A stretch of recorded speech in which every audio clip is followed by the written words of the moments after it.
You need to watch this if you struggle with feeling overwhelmed in a relationship, like you'd lost yourself a little bit somewhere along the way. It's not uncommon, but it's a sign that we need to talk about personal space.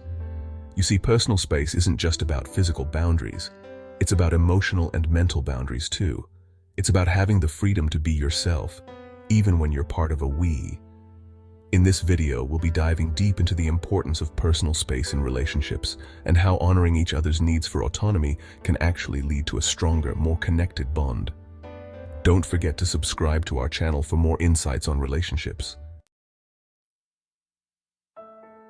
We hear a lot about personal space, but what does it actually mean, especially in the context of a relationship? At its core, personal space is about having the freedom to be an individual even when we're deeply connected to another person. It's about honoring the fact that we each have our own thoughts, feelings, needs, and desires, and those things don't disappear just because we're in a relationship. Think of it like this. Imagine two plants sharing the same pot. If they're too close together, their roots get tangled, they compete for resources, and neither one can truly thrive. But if they have enough space, they can both grow strong, with their own unique shapes and beauty. Relationships need that same kind of breathing room. We need space to nurture our own interests, passions, and friendships outside of the relationship. We need time to think our own thoughts, process our emotions without immediately turning to our partner, and just be comfortable in our own skin. This doesn't mean we love our partners any less. In fact, it allows us to come back to the relationship with a renewed sense of self and a greater capacity for love and connection. When we feel whole and complete within ourselves, we're better equipped to show up authentically and wholeheartedly in our relationships. So, we've established that personal space is important, but why? What happens when we don't have enough of it, or when we don't allow our partners the space they need? Well, the consequences can be pretty significant. One of the biggest risks is resentment. When we feel like we've lost ourselves in a relationship, like we're constantly sacrificing our own needs for our partners, resentment can start to build. We might start to feel trapped, suffocated, even angry. And that resentment can manifest in all sorts of unhealthy ways, like passive aggressiveness, withdrawal, or even explosive arguments. On the flip side, when we prioritize personal space, we create a buffer against resentment. We're less likely to feel like we're giving up parts of ourselves, and we're more likely to approach our partners with a sense of generosity and love. But it's not just about preventing negative outcomes. Personal space also has a profound impact on the positive aspects of our relationships. When we have the space to pursue our own interests and passions, we bring that energy and excitement back into the relationship. We have more to talk about, more to share, and we're able to connect with our partners on a deeper level. And let's not forget about the importance of personal space for communication. When we're constantly together, it's easy to fall into patterns of communication that aren't truly productive.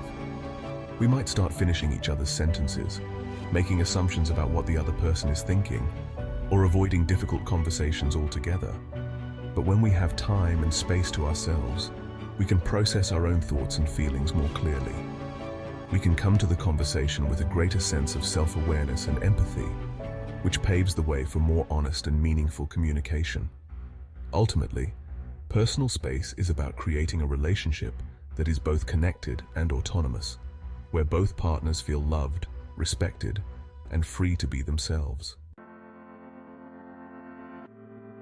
So, how do we actually go about creating more personal space in our relationships? It's not always easy, especially if we're not used to setting boundaries, or if we're in a relationship where personal space hasn't been a priority. But the good news is that it's never too late to start creating healthier habits. The first step is communication. Talk to your partner about your needs and listen to theirs. This might feel a little uncomfortable at first, especially if you're not used to talking about your needs directly. But remember, vulnerability is the foundation of any strong relationship. When you approach the conversation with honesty and vulnerability, you create a safe space for your partner to do the same. Once you've both shared your needs, you can start setting boundaries. This might mean designating certain times or days as me time, where you each have the freedom to do your own thing without any expectations or obligations. It could also mean setting boundaries around technology, like agreeing to put your phones away during meals or having designated times when you check your emails and social media.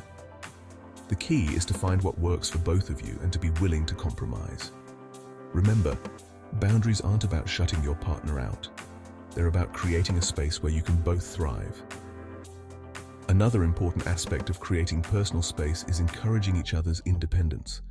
This means supporting your partner's interests and passions, even if they're not something you necessarily share.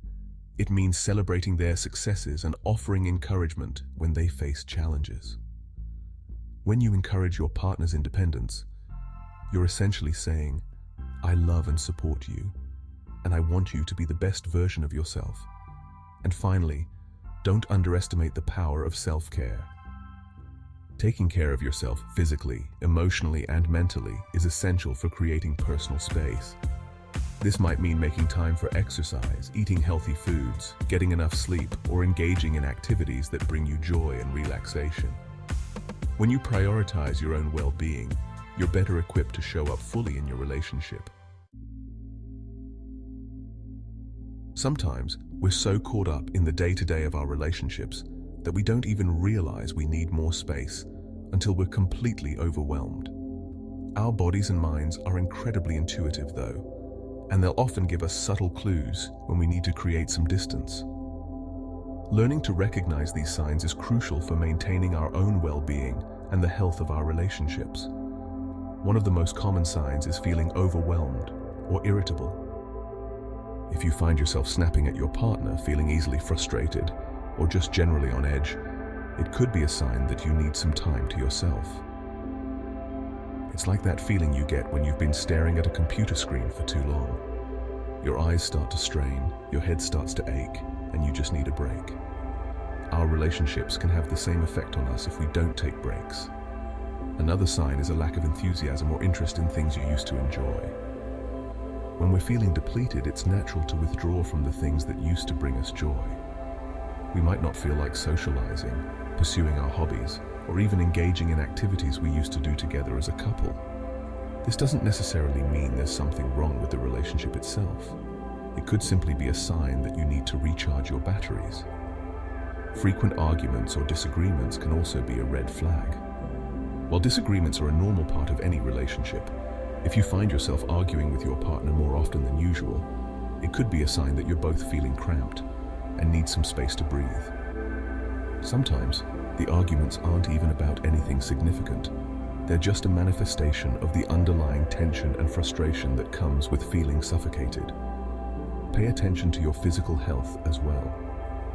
When we're stressed or overwhelmed, it often manifests in our bodies.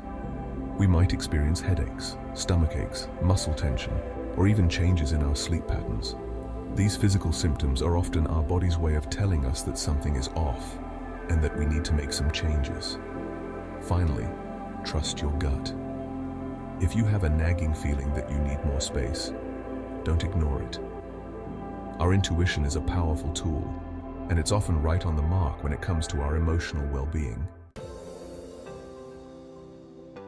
As we've explored throughout this video, personal space isn't about creating distance in our relationships. It's about creating the space we need to show up as our best selves. It's about honoring our individuality, nurturing our own growth, and allowing our partners the same freedom. When we prioritize personal space, we create a foundation for a healthier, more fulfilling, and more sustainable relationship. Remember those two plants we talked about earlier? When they have enough space to breathe, they can spread their roots, soak up the sunlight, and blossom into the most vibrant versions of themselves. Our relationships are no different. When we give ourselves and our partners the space we need to thrive, we create the conditions for a love that is both strong and resilient. It's important to remember that personal space isn't a one-size-fits-all concept. What works for one couple might not work for another, and our needs for space might even fluctuate within the same relationship depending on what else is going on in our lives.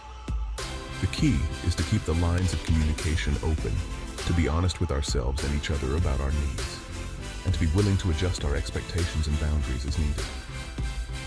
Creating a relationship that honors both connection and autonomy takes effort, but the rewards are immeasurable.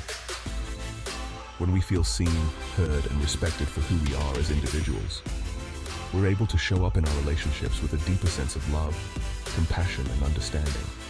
And that's a beautiful thing. Take a moment to reflect on your own relationships.